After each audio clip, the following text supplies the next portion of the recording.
Bom dia a todos! Nesta apresentação, eu e meu grupo apresentaremos as principais características do movimento literário barroco. Barroco é o nome de um estilo de época surgido no final do século XVI, na Itália, e caracterizado por forte influência religiosa. Devido ao contexto histórico, marcado pela Reforma Protestante e pela Contra-Reforma, no entanto, ao lado de tanta religiosidade, havia também, na época, um forte apelo aos prazeres sensoriais. Desse modo, o estilo configura-se basicamente na aproximação dos opostos. Portanto, são características presentes em obras de Gregório de Matos e Padre Antônio Vieira, os principais autores do barroco brasileiro. Culto ao contraste, fusionismo, pessimismo, feísmo, cultismo, conceptismo e além do uso de antítese, paradoxo, hiperbole, hiperbato e sinestesia. Dois fatos históricos. No século XVI, foram de grande influência nas obras dos autores barrocos, a Reforma Protestante e a Contra-Reforma. Essa última ocorreu como uma reação diante da perda de fiéis devido ao protestantismo, luteranismo e calvinismo. Assim, a influência religiosa foi marcante na formação dos autores barrocos. Porém, em oposição ou como consequência a essa religiosidade, havia também um forte apelo aos prazeres sensoriais, um desejo de se entregar à mundanidade. Portanto, essa época ficou marcada pela oposição e pelo conflito. O conflito entre carne e espírito. O Renascimento definiu-se pela valorização do profano, pondo em voga o gosto pelas satisfações mundanas. Os intelectuais barrocos, no entanto, não alcançam tranquilidade agindo de acordo com essa filosofia. A influência da Contra-Reforma fez com que houvesse oposição entre os ideais de vida eterna em contraposição com a vida terrena e do espírito em contraposição à carne. Na visão barroca, não há possibilidade de conciliar essas antíteses. Ou se vive a vida sensualmente ou se foge dos gozos humanos e se alcança a eternidade. A tensão de elementos contrários causa no artista uma profunda angústia. Após arrojar-se nos prazeres mais radicais, ele se sente culpado e busca o perdão divino. Assim, ora ajoelha-se diante de Deus, ora celebra as delícias da vida. Culto do contraste. A arte barroca tem como uma das principais características a mistura de extremos, chamado de culto do contraste. As obras misturam opostos como divino e humano, bem e mal, Deus e diabo, tristeza e alegria, divino e carnal, entre várias outras. Nas pinturas é comum ver o uso de luz, como no Renascimento, mas com a mistura de sombras, dando novas leituras às obras.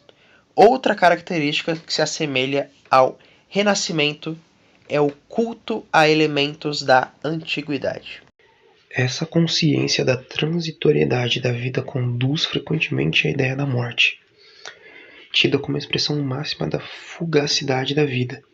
A incerteza da vida e o medo da morte fazem da arte barroca uma arte pessimista, marcada por um desencantamento com o próprio homem e com o mundo.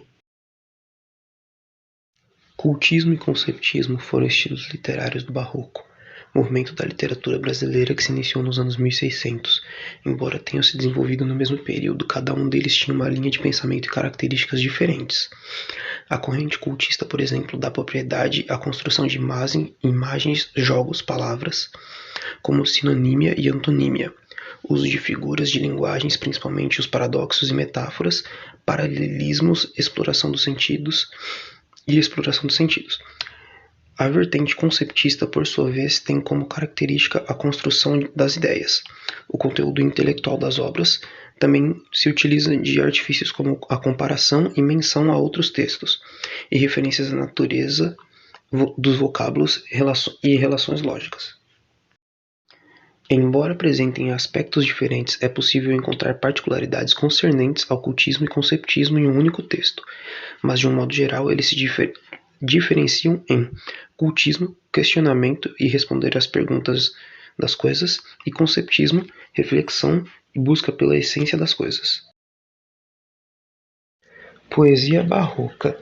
No Brasil, o barroco teve início no século XVI e foi introduzido pelos jesuítas. Tem como principal expoente Gregório de Matos, que ficou conhecido como Boca do Inferno. Isso porque ele escreveu muitas poesias satíricas, onde ironizava diversos aspectos da sociedade. Além das satíricas, Gregório produziu poesias líricas, religiosas e eróticas.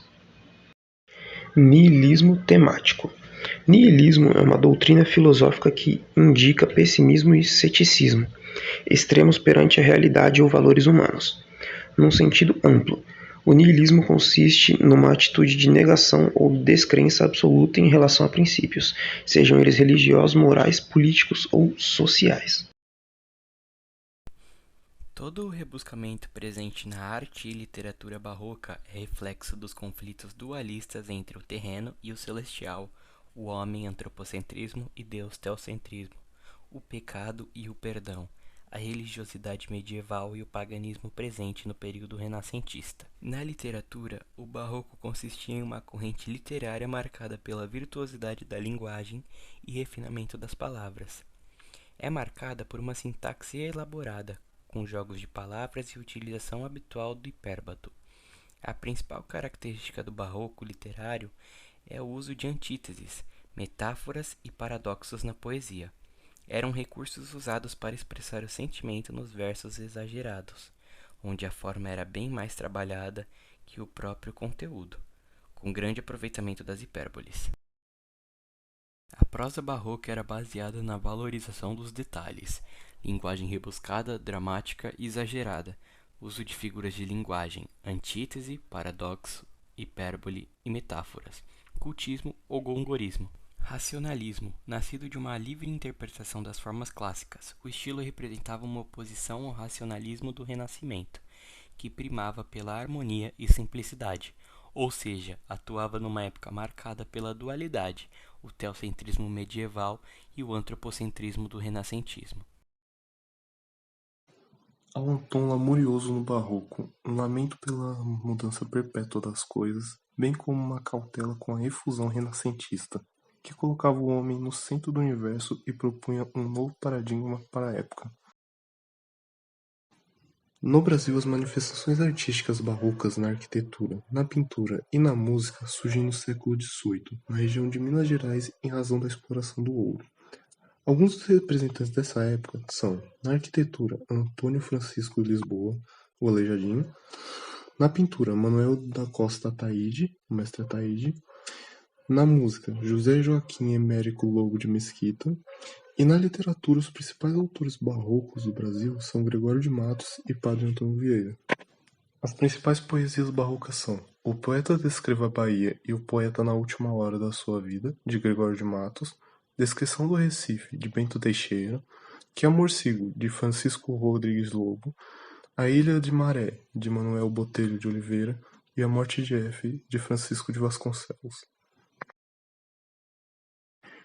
O Poeta Descreva a Bahia, Gregório de Matos. A cada canto um grande conselheiro, que nos quer governar cabana e vinho. Não sabem governar sua cozinha, e podem governar o mundo inteiro. Em cada porta, um bem frequente olheiro, que a vida do vizinho e da vizinha pesquisa, escuta, espreita, esquadrinha, para o levar à praça e ao terreiro. Muitos mulatos desavergonhados, trazidos sob os pés dos homens nobres, postam nas palmas toda a picardia. Estupendas usuras nos mercados, todos os que não furtam muito pobres, e eis aqui a cidade da Bahia. Questão 1. Como podemos definir a obra de Gregório de Matos, autor que se destaca na literatura barroca brasileira? A. Poesia épico-amorosa e obras dramáticas. B. Poesia sátrica e contos burlescos. C. Poesia lírica de caráter religioso e amoroso e poesia sátrica. D. Poesia confessional e autos religiosos. Ou E. Poesia lírica e trato de costumes. A resposta certa nesse caso seria a alternativa C, poesia lírica de caráter religioso e amoroso e poesia sátrica, já que Gregório de Matos escreveu mais de 700 poemas religiosos, amorosos e sátíricos. Lembrando que Gregório de Matos é conhecido como Boca de Inferno, justamente por causa dos seus sonetos sátíricos. 2. Em tristes sombras, uma reformosura. Em contínuas tristezas, a alegria. Gregório de Matos empregou uma figura de linguagem que consiste em aproximar termos de significados opostos nos versos citados acima, como tristezas e alegria. O nome dessa figura de linguagem é A. Metáfora. B. Aliteração. C. Eufemismo. D. Antítese. Ou E. Sinédoque. No caso, a resposta certa seria a alternativa D. Antítese. A antítese é o recurso mais utilizado no barroco. É uma figura de pensamento que recorre à aproximação das palavras com sentidos opostos, e é o caso da tristeza e da alegria.